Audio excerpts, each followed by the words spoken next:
So tell us a little bit about you.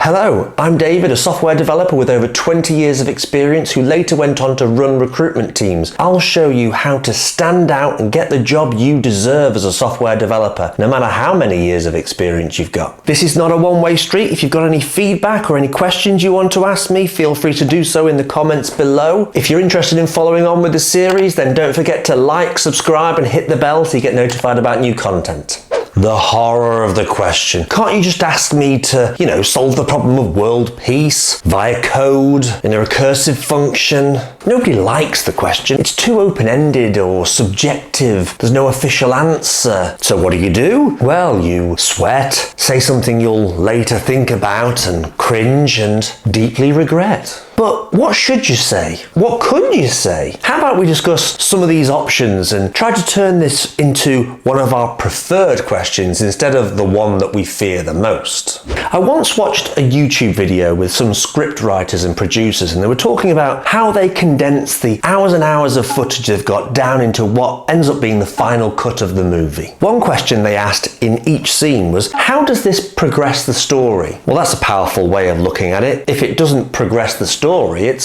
surplus, right? If we apply this analogy to ourselves, we have a story and we're trying to convey that story to the audience, namely the interviewer. We want to appear conversational, but we have to be mindful not to talk about irrelevant topics. We need to make sure that we're being concise and continually moving the story on. So how do we craft our story? Well, we know that every story has a beginning, a middle, and an end, and we can use that framework for ourselves. But if we look a bit deeper, there's probably a little bit more meat that we can add to the bone than just the beginning, middle, and end. So let's see what the key points are that we should be talking about when we answer this question. Firstly, setting the scene, introducing the characters. You know that's you, right? And you don't want to just introduce yourself. This is where you add a little backstory. Then there's the big event, the trigger point for the start of the real story. There's the journey within the story, and then hopefully we arrive at some form of conclusion. Unless you're starting a trilogy, but that's probably a bit much for an interview. So then, for each of these stages, we have to progress the story. So let's start setting the scene. So this is your journey into tech. We want to set the scene as quickly as possible and then arrive at that trigger moment. A bit of backstory is nice, telling the interviewer the type of person you are, but it all leads to this point where the spark was generated. Ignition time. Without it, there's no direction, and hiring without direction is practically unheard of. An employer wants to know that this is the career path you've chosen. You're not being dragged somewhere. So it helps that you've made this decision on your own, and that's obvious. So maybe this spark was there all along. You were always obsessed with coding and computers. Or maybe you lost a job and then discovered this. Maybe someone introduced it to you. But there has to be a spark moment. Maybe it was you started out in front-end development and then discovered back-end development, or moved from back-end development into DevOps. Again, there does have to be a moment. And that moment is when you decided to pursue this as a career, and hopefully this matches the job you're applying for.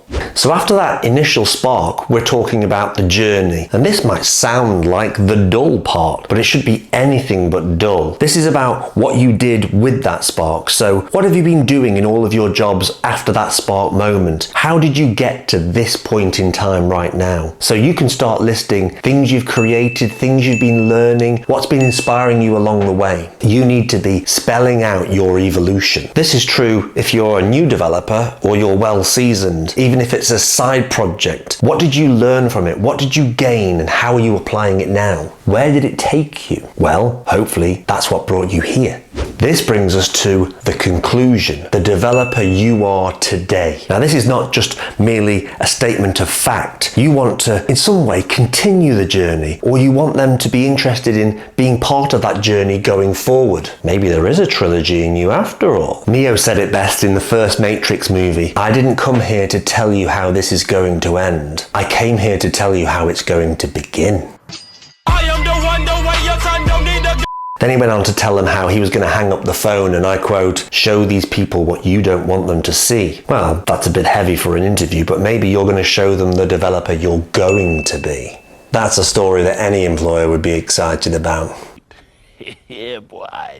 So, remember that you're telling a story. Set the scene, do it quickly. Arrive at some big moment, that moment when coding and hopefully the tech involved in this role entered your heart and started a journey. And once this journey started, what did you do? Where did it take you? Don't arrive at a final answer or a cast iron conclusion. Leave them wanting more. Leave them wanting to see where this journey is going to end. Make them want to be part of it. Show them that your proactivity and hunger are very much alive and still driving you today. So thanks again for joining me. I hope I've given you some ideas about how to introduce yourself during an interview. I'd welcome any feedback in the comments, or perhaps you'd like me to talk about a different topic in the future. Just let me know. I'll see you next time. Take it easy.